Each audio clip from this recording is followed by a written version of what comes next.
Welcome to the online platform of Rouse Academy for competitive exams, and I Pragya Pandey welcome you all to our very special series on daily news review। बात करते हैं आज के महत्वपूर्ण articles के बारे में। सबसे पहले चर्चा करेंगे आदित्य, जो हमारा सोलर प्रोब यहाँ पर था, उसने फाइनली डिटेक्ट कर लिया है कि जो इम्पैक्ट हैं कोरोनल मास इजेक्शन के वो क्या हमें देखने के लिए मिले हैं। देखिए, इंडियन स्पेस रिसर्च ऑर्गेनाइजेशन ने अभी रिसेंटली ही जो plasma analyser package for Aditya है, जिसे हम PAPA पेलोड के नाम से भी जानते हैं, जो कि आदित्य L1 पर लगाया गया था, ताकि जो कोरोनल मास इजेक्शन है विच इज़ द CME, उसके बारे में ये जानकारी लेकर आ सके। इस एडवांस सेंसर ने सक्सेसफुली डिटेक्ट कर लिया है कि क्या इम्पैक्ट CMEs के हमें देखने के लिए मिलते हैं, इनफैक्ट क्या चीज़ें इससे रिलेटेड हैं, ये सारी चीज़ें भी इसके अंतर्गत हमें पता चलेंगी। देखिए, PAPA की बात करें तो ये एक एनर्जी और मास एनालाइजर है जिसको डिज़ाइन किया गया था इन सीटू मेजरमेंट के लिए, ताकि सोलर विंड इलेक्ट्रॉन्स जो हैं और जो आयंस हैं उनका लो एनर्जी रेंज कितना है उसके बारे में आइडेंटिफिकेशन किया जा सके। और इसी के आधार पर बेसिकली इसको दो सेंसर्स में डिवाइड किया गया है। पहला तो आपको देखने के लिए मिल जाता है स्वीप, ठीक है। स्वीप की अगर हम बात करें तो ये मेजर करता है इलेक्ट्रॉन्स को जिनकी एनर्जी 10 इलेक्ट्रॉन वोल्ट से लेके 25 किलो इलेक्ट्रॉन वॉल्ट्स तक की होती है। वहीं अगर हम 10 EV से लेके 3 keV तक आपको स्वीप देखने मिलता है, जिसका मतलब है solar wind electron energy probe. दूसरा स्वीकार हमें देखने के लिए मिल जाता है विच stands for solar wind ion composition analyser, जो कि आयंस की एनर्जी को मेजर करता है 10 इलेक्ट्रॉन वोल्ट से लेकर 25 किलो इलेक्ट्रॉन वोल्ट्स तक की रेंज को। साथ ही ये मास रेंज जितनी भी है हमारी उसको कवर करता है 1 से 60 एटॉमिक मास यूनिट तक। तो अगर हम बात करें दोनों सेंसर्स की, तो इनको इक्विप किया गया है ताकि ये डिटरमाइन कर सकें, ये टेस्ट कर सकें कि जो अराइवल है सोलर विंड पार्टिकल्स का वो किस तरीके से हमें देखने के लिए मिलता है। इस ऑब्जर्वेशन ने हाईलाइट किया है कि कहीं ना कहीं जो हमारा पेलोड है ये कितना ज़्यादा इफेक्टिव है जब हम बात कर रहे हैं स्पेस वेदर कंडीशन को जानने के लिए, क्या सोलर फिनोमेना है उसे जानने के लिए। So it is very important, क्योंकि इसे कहीं ना कहीं कोलैबोरेटिव एफर्ट से भी तैयार किया गया था इन दी विक्रम साराभाई स्पेस सेंटर और इसरो के द्वारा, जो कि इन दोनों संस्थाओं की स्पेस टेक्नोलॉजी में अगर हम बात करें भारतीय तकनीकी की एक समृद्धि को भी दर्शाता है। चलिए एक रिवीजन ले लेते हैं बहुत हल्का फुल्का सा आदित्य L1 के बारे में कि आदित्य L1 क्या है। हमने क्योंकि इसे सक्सेसफुली लॉन्च कर दिया है, रिलीज हो चुका है हमारे ऑर्बिट पे, तो समझिए आदित्य L1 इंडिया का पहला सोलर ऑब्जर्वेटरी मिशन है जिसका मुख्य उद्देश्य सन की एक कॉम्प्रिहेंसिव स्टडी करना है।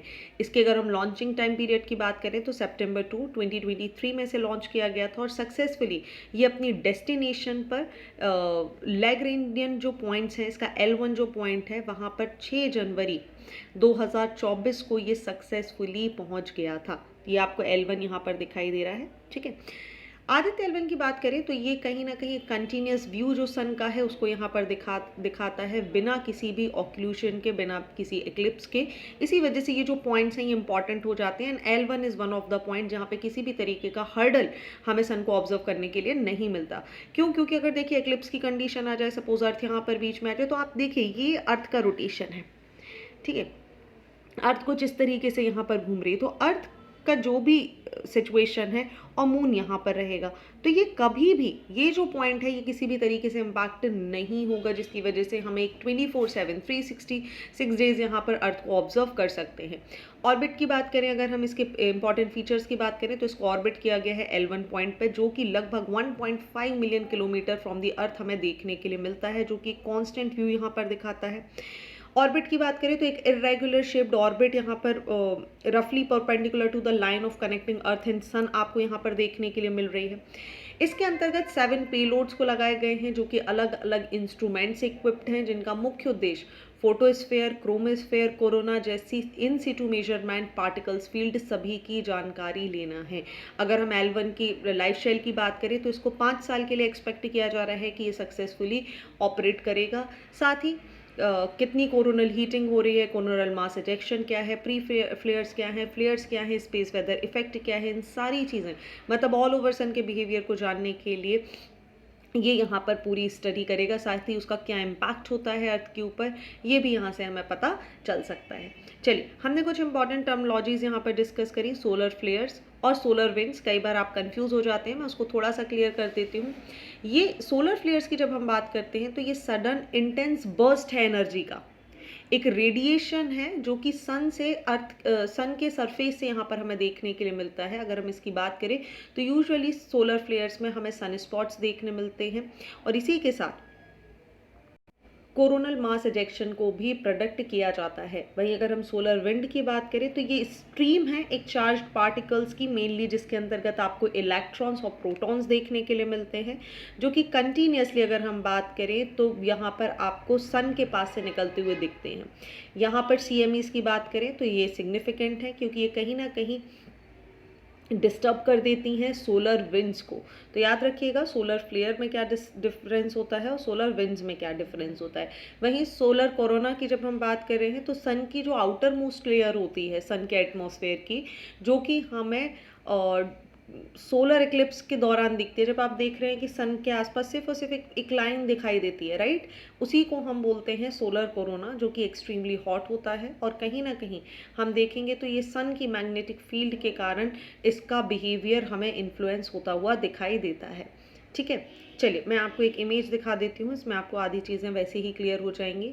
ये कुछ इस तरीके का आपके सन का स्ट्रक्चर आपको देखने के लिए मिलता है, and this the outer one is the corona. ठीक है, ये इसको हम क्रोमोस्फेयर बोलते हैं। ये सोलर फ्लेयर्स हैं, देखिए मैंने बोला था ये कहीं ना कहीं एसोसिएटेड होती हैं आपकी किसके साथ, सन स्पॉट्स के साथ। और सन स्पॉट्स की बात करें तो वो कुछ इस तरीके से आपको देखने मिलते हैं। द आउटर मोस्ट लेयर, जैसे जैसे हम अंदर चलते जाते हैं वैसे वैसे आपको जो लेयर देखने मिलती है इट इज़ द फोटोस्फेयर, और ये कुछ इस तरीके की कंडीशन आपको यहाँ पर देखने के लिए मिलेगी।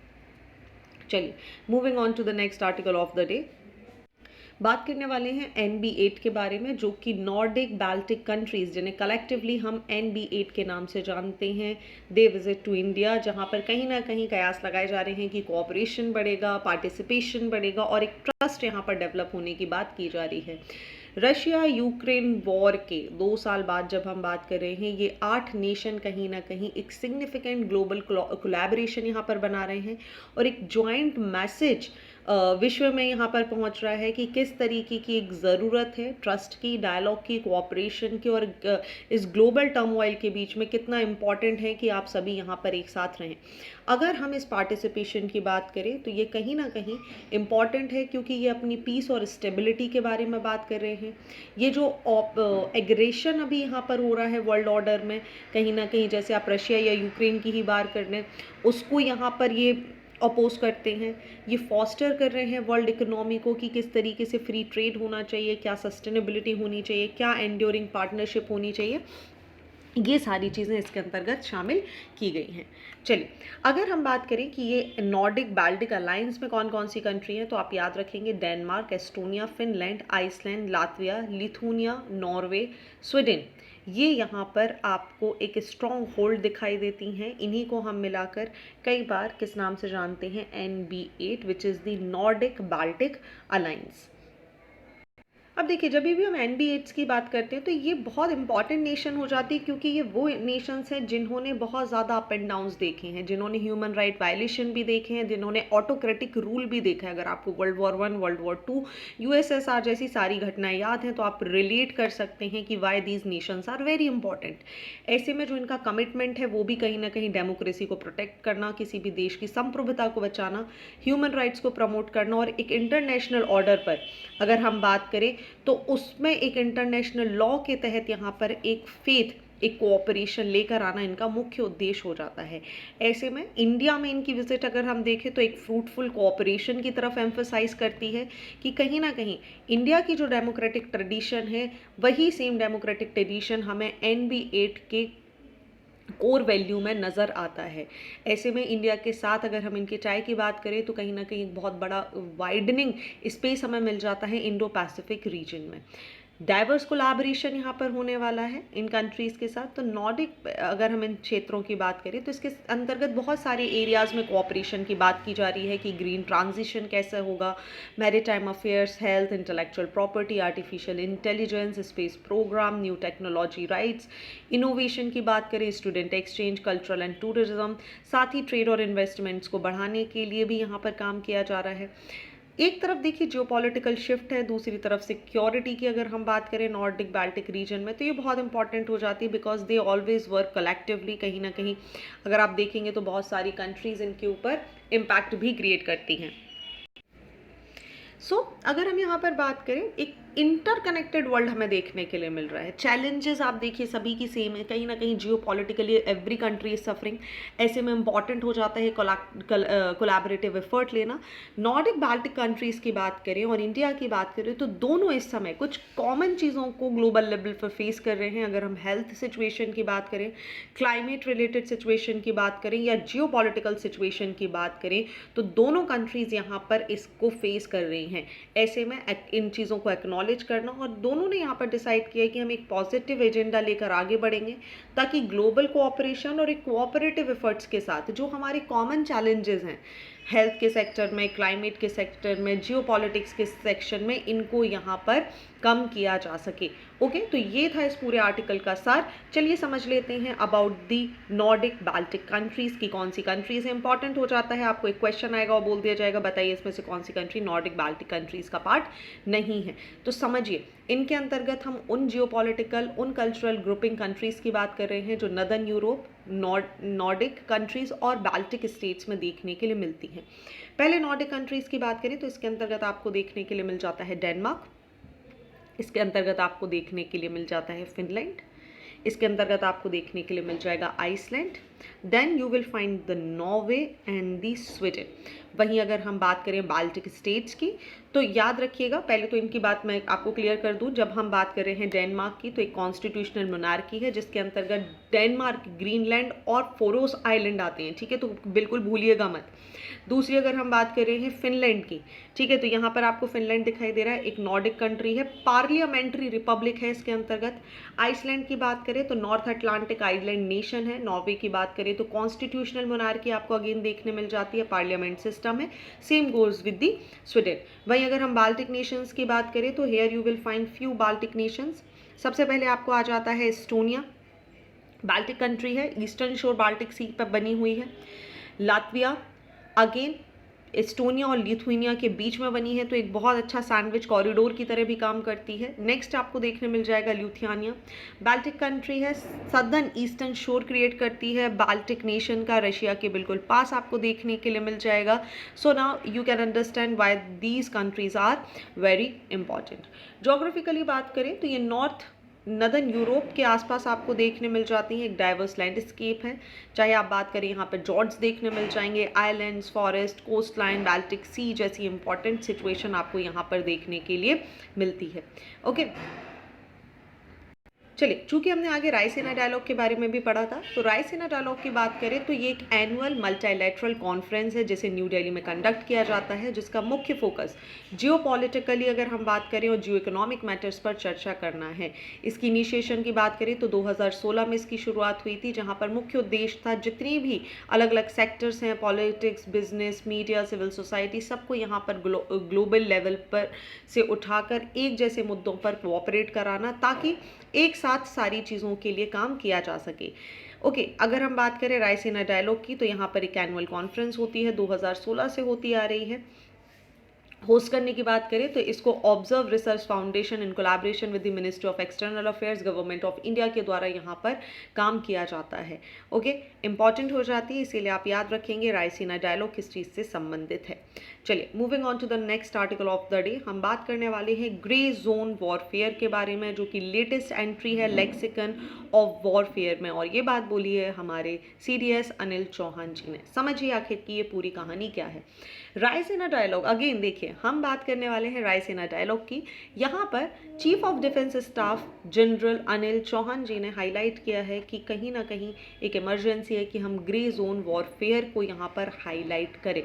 यहाँ पर ये पूरा का पूरा रेफरेंस चाइना के एक्शन जो साउथ चाइना सी में हमें देखने के लिए मिल रहे हैं इंडिया के नदर्न बॉर्डर के आसपास, उसके कारण ये बात यहाँ पर आई है। इन्होंने एक्सप्लेन किया कि ग्रे जोन वॉरफेयर कहीं ना कहीं इन्वॉल्व करता है military action below a specific threshold, ताकि अवॉइड किया जा सके किसी भी इमीडिएट रिटेलिएशन को। इसके बहुत सारे बेनिफिट हैं क्योंकि आप एक एक्शन के लिए ऑलरेडी तैयार होते हैं। इम्पॉर्टेंट है, हिस्टोरिकली भी कुछ ऐसी घटनाएं घट चुकी हैं जिसकी वजह से इंडिया को प्रिपेयर होना बहुत ज़रूरी है। सो नाउ द क्वेश्चंस कम कि आखिर ये ग्रे जोन क्या होता है। देखिए, ग्रे जोन वॉरफेयर की बात करें तो ये एक फॉर्म है कॉन्फ्लिक्ट का जो कि ऑपरेट होता है in the space between peace and open warfare area. अगर हम इस टाइप के वॉरफेयर की बात करें तो यहाँ पर एग्रेसिव एक्शन लिए जाते हैं स्टेट के द्वारा या नॉन स्टेट एक्टर के द्वारा, ताकि एक स्ट्रैटेजिक ऑब्जेक्टिव को अचीव किया जा सके। बट यूजुअली इनको थ्रेश होल्ड के आसपास ही रखा जाता है ताकि एक फुल मिलिट्री रिस्पॉन्स के जैसा नहीं देखा जाता। ग्रे जोन टैक्टिक की बात करें तो यहाँ पर टिपिकली इन्वॉल्व किया जाता है यूज़ ऑफ अनकन्वेंशनल मैथड जैसे cyber attack, disinformation campaigns, economic coercion, proxy forces, ताकि एक एडवांटेज लिया जा सके without directly engaging in the overt hostility. So grey zone warfare की बात करें तो इसको हम कैरेक्टराइज कर सकते हैं with the ambiguity and deniability, making it challenging for targeted nation to response very effectively in exploit the gray areas in international law and norms, allowing actors to pursue their goals while avoiding clear violation that could trigger a forceful counter response। याद रखिए, एक घटना घटी थी spy balloon वाली, बस वो ही grey zone से संबंधित आपको देखने के लिए मिल जाएगी। इससे डायरेक्टली कनेक्टेड एक इंसिडेंट है जो कि रिसेंटली ही हमें देखने के लिए मिला था। ठीक है, चलिए फाइनली एक बहुत अच्छा बदलाव यहाँ पर आया है सैरोगेसी रूल्स में, जहाँ पर अलाउ किया गया है कपल्स को कि वो डोनर का गेमीट यहाँ पर यूज़ कर सकते हैं। अब देखिए, आगे बढ़ूँ उसके पहले जिन बच्चों को नहीं पता है गेमीट्स क्या है, तो ये रिप्रोडक्टिव सेल होते हैं। जैसे मेल गेमीट्स की अगर हम बात करें तो दीज आर स्पर्म्स, वही अगर हम फीमेल गेमीट्स की बात करें तो ये ओवम या फिर एग सेल्स यहाँ पर आपको देखने के लिए मिलते हैं। चलिए, coming back on to the article, supreme court ने एक स्क्रूटनी यहाँ पर बिठाई जहाँ पर यहाँ पर सुप्रीम कोर्ट की अगर हम बात करें तो in response to supreme court scrutiny, central government India में यहाँ पर इन्होंने अमेंड कर दिया है सरोगेसी रेगुलेशन रूल 2022 को, जहाँ पर कुछ सिग्निफिकेंट चेंजेस सरोगेसी प्रोसेस में लाए गए हैं। लेटेस्ट नोटिफिकेशन की बात करें तो यहाँ पर एक फ्लेक्सिबिलिटी क्रिएट की गई है कि जो कपल हैं और जो सिंगल वुमेन हैं, ठीक है, उनके लिए बेसिकली जो चेंजेस हैं वो लेकर आए गए हैं। अब देखिए, जो अमेंडमेंट रूल्स लाए गए हैं, इन्होंने एलिमिनेट कर दिया है requirement for both gametes in surrogacy producer to come exclusively from the intending couple। Couples ने यहाँ पर सर्टिफाई किया है कि देखिए, कई बार ऐसी मेडिकल कंडीशन आ जाती है कि शायद दोनों में से कोई एक यहाँ पर अपना गेमेट नहीं दे सकता है, जिसकी वजह से उन्हें प्रॉब्लम फेस करनी पड़ सकती है। सो यहाँ पर इसको चेंज किया गया है। वहीं सिंगल वुमेन सरोगेसी के मामले में अगर हम बात करें तो अपडेटेड रूल स्पेसिफाई कर रहा है कि कोई भी सिंगल वुमेन, चाहे विडो हो चाहे डाइवोर्स्ड हो, अगर वो सरोगेसी के लिए जाना चाहती हैं तो must use their own eggs and donor sperm. ये यहाँ पर मार्क कर रहा है एक shift in the requirement for single women undergoing surrogacy procedure. Amendment overturns की अगर हम बात करें तो इन्होंने प्रीवियस रिस्ट्रिक्शन जो थे on using donors egg for gestational surrogacy by intending couple, उसको भी यहाँ पर रिमूव करने की बात कही है। चलिए बात करते हैं सरोगेसी रेगुलेशन 2022 के बारे में कि आखिर ये क्या है, और इसको थोड़ा सा डिटेल में भी समझना हमारे लिए इम्पॉर्टेंट हो जाता है। सरोगेसी रेगुलेशन एक्ट की बात करें तो इसे लोकसभा में 15 जुलाई 2019 को लाया गया था। बाद में अगर हम बात करें तो इसको रिवाइज किया गया, और इसके साथ ही स्टैंडिंग कमेटी में आप देखेंगे फरवरी 5, 2020 को लेकर गए। बाद में दोनों हाउस ने इसको पास कर दिया विंटर सेशन के साथ, और इसी के साथ 2022 में ये हमारे पास एक रूल यहाँ पर बनकर आ गया जनवरी 2022 में। अगर हम इस एक्ट के हिसाब से बात करें तो ये सरोगेसी को डिफाइन करता है एक ऐसी प्रैक्टिस जहां पर विमेन बर्थ देती हैं किसी बच्चे को for an intending couple with the intention to hand it over to them after birth. That means यहाँ पे सरोगेट महिला केवल और केवल उसका जो उद्देश्य है बच्चे को पैदा करने का वो इतना है कि वो किसी दूसरे कपल जिनको बच्चे की इच्छा है, जिनको चाहत है, उनको उसको दे देंगे। सरोगेसी यहाँ पर परमिट करता है ओनली फॉर एल्ट्यूरिस्टिक पर्पस और for couple facing proven infertility या फिर डिसीज। दैट मीन्स अगर आपको कोई समस्या नहीं है तो आप सरोगेसी के लिए नहीं चाहिए। साथ ही कमर्शियल पर्पस की जो सरोगेसी हैं जैसे सेल्स, प्रोस्टिट्यूशन, एक्सप्लॉयटेशन, इनको भी यहाँ पर कंप्लीटली बैन किया गया है। पोस्ट बर्थ स्टेटस की बात करें या अबॉर्शन प्रोविजन की बात करें तो देखिए बच्चे के जन्म के बाद जो बच्चा है जो सरोगेसी के थ्रू हुआ है वो यहाँ पर बायोलॉजिकल बच्चा समझा जाएगा उस पर्टिकुलर कपल का। अबॉर्शन की अगर हम बात करें तो फीटस का अलाउ किया गया है, हालांकि कंसेंट यहाँ पर ज़रूरी है सरोगेट मदर का और ऑथोरिटीज़ का, जो कि following medical termination pregnancy act के आधार पर होनी चाहिए। एलिजिबिलिटी क्राइटेरिया की बात करें तो जो भी व्यक्ति सरोगेसी के लिए यहाँ पर जाना चाहते हैं उनके लिए कुछ स्पेसिफिक एलिजिबिलिटी क्राइटेरिया इंक्लूड की गई है। पहली चीज़ तो उनकी शादी को कम से कम 5 साल हो चुके होंगे। Wife should be age between 25 to 50 years. That is a compulsory situation कि भाई 25 से 50 के बीच हो तब तो यहाँ पर आप आ सकते हैं। हस्बैंड की भी अगर बात करें तो 26 से 55 साल की उम्र यहाँ पर तय की गई है। साथ ही यहाँ पर बात की जा रही है कि जो कपल हैं अगर वो सरोगेसी के लिए जाना चाह रहे हैं तो उनका कोई भी लिविंग बच्चा नहीं हो। अब देखिए लिविंग बच्चे को यहाँ पर इन्होंने क्लियर स्पेसिफाई कर दिया है, चाहे बायोलॉजिकल की बात करें, अडॉप्टेड या सरोगेट की बात करें, except for the cases in, हाँ ये कंडीशन अलग हो सकती है जहाँ पर अगर कोई जीवित बच्चा है बट वो मेंटल या फिजिकल डिसेबिलिटी से है या लाइफ थ्रेटनिंग डिसऑर्डर है, ऐसी कंडीशन में कपल जो है वो सरोगेट बच्चे के लिए ट्राई कर सकते हैं। कपल्स को यहाँ पर एक सर्टिफिकेट, एलिजिबिलिटी सर्टिफिकेट की आवश्यकता होती है, जहाँ पर essential certificate district medical board के थ्रू यहाँ पर लगाए जाते हैं कि जो कि इनफर्टिलिटी को प्रूफ कर देते हैं।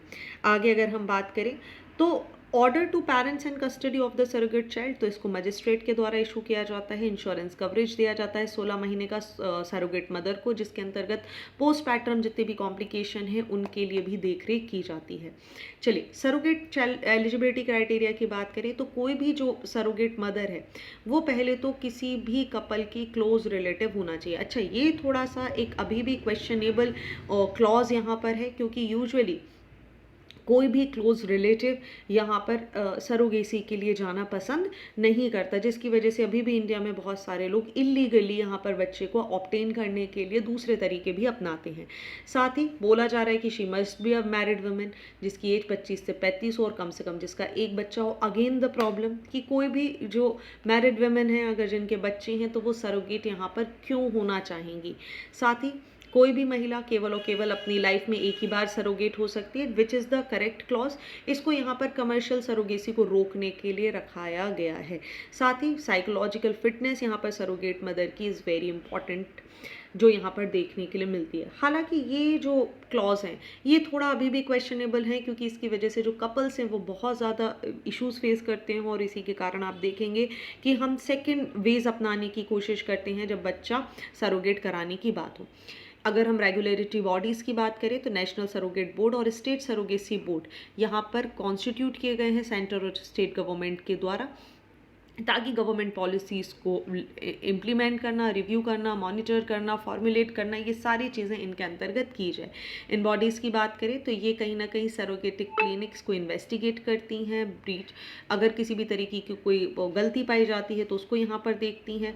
साथ ही अगर जो भी सरोगेसी क्लिनिक है उनको रजिस्ट्रेशन करना भी आवश्यक होता है। ये यहाँ पर कंपलसरी प्रोविजंस हमें देखने के लिए मिलते हैं। अगर किसी भी तरीके की कमर्शियल सरोगेसी, एम्ब्रियो को सेल करना या कोई दूसरी चीज़ सरोगेट चाइल्ड के साथ किसी भी तरीके का मिसबिहेव होने पर अगर हम बात करें तो यहाँ पर 10 साल तक की सज़ा और 10 लाख रुपए तक के फाइन का भी प्रावधान किया गया है। ओके, साथ ही यहाँ पर ART एक्ट भी लेकर आया गया था, जिसके अंदर कुछ जो टेक्निक्स हैं जो प्रेगनेंसी अचीव करने के लिए की जाती हैं बाय हैंडलिंग स्पर्म और egg cells outside the human body and transferring embryo into the women's reproductive tract, उनको भी इसके अंतर्गत डाला गया है, जिसके अंतर्गत sperm donation, IVF, gestational surrogacy सारी बातें की गई हैं। ऐसे ही जितने ART क्लिनिक्स हैं या बैंक हैं उनको भी यहाँ पर रजिस्टर होना ज़रूरी है under the national registry of bank and clinics of India. Registration 5 साल के लिए वैलिड है, हालांकि इसको रिन्यू कराया जाएगा, कैंसिल भी हो सकता है, सस्पेंड भी हो सकता है अगर किसी भी तरीके का वायलेशन किया जाएगा। साथ ही क्लिनिक्स को पूरी तरीके से बैन भी किया गया है कि किसी भी बच्चे का प्री डिटरमाइंड सेक्स आप यहाँ पर नहीं बताएंगे, ठीक है। और स्क्रीन जो है जेनेटिक डिसीज के लिए बिफोर एम्ब्रियो इम्प्लांटेशन करना भी यहाँ पर कंपलसरी प्रोविजन किया गया है, ठीक है। अगर हम बात करें कि एआरटी प्रोसीजर के थ्रू अगर कोई बच्चा होता है तो उसके लिए लीगल प्रोविजंस क्या है, तो देखिए सिंपल है, बच्चे को बायोलॉजिकल चाइल्ड ही माना जाएगा माता पिता का, ठीक है। उसके पास सारे अधिकार होंगे। जो डोनर हैं उनके पास किसी भी तरीके का कोई भी पेरेंटल राइट नहीं होगा बच्चे के ऊपर, और बच्चे की जितनी आइडेंटिफिकेशन है, दोनों की अगर हम आइडेंटिफिकेशन की बात करें तो उसको यहाँ पर सिक्योर और सेफ रखने की भी बात की गई है। चलिए moving on to the next article of the day, बात करने वाले हम यूएस के बारे में जिसने अपनी पहला मून लैंडिंग कर लिया है 50 सालों में। अब आप बोलेंगे हमें क्या, इंडिया तो कर चुका है, हम क्यों परेशान हो रहे हैं। बिल्कुल आपको परेशान होने की ज़रूरत है, क्यों, क्योंकि ये ग्राउंड ब्रेकिंग अचीवमेंट है जब हम बात कर रहे हैं यूएसए के लिए। बहुत सालों से US was trying completely south pole के पास यहाँ पर जाने के लिए, और फाइनली ओडेसिस जो स्पेसक्राफ्ट है मून के साउथ पोल पर, ये यहाँ पर सक्सेसफुल लॉन्च कर चुका है। ये जो अकम्पलिशमेंट है, ये फर्स्ट लूनर सरफेस यहाँ पर आपको देखने मिल रही है, जो कि यूनाइटेड स्टेट्स के द्वारा लगभग आधी शताब्दी के बाद इसको कंप्लीट किया गया है। चलिए नाम याद रखिएगा, ओडेसिस इसका नाम है। 6 लेग्ड रोबोट लैंडर है जो यहाँ पर पहुँचा है, और हिस्टोरिकल जो लैंडिंग हुई है वो लगभग 6:23 पर शाम को हमें यहाँ पर देखने के लिए मिली है। लोकेशन कौन सा है, मून का साउथ पोल, स्पेसिफिकली जो मैलापार्ट ए क्रेटर है उसको जैसा यहाँ पर प्लान किया गया था वहाँ पर ये पहुँचा है। ओके, चलिए तो ये थे आज के महत्वपूर्ण आर्टिकल। आई होप आपको सारी चीज़ें क्लियर हो चुकी होंगी। बात करते हैं मेंस के क्वेश्चन ऑफ द डे के बारे में। So here are 2 very important question in front of your screen. What all you have to do, just write the answer, click the photograph and upload it on the given link below. साथ ही अगर आपको DNR से संबंधित किसी भी प्रकार का कोई डाउट है, कोई समस्या है, तो आप मुझे डायरेक्टली pragyapande@rausacademy.in पर मेल भी कर सकते हैं।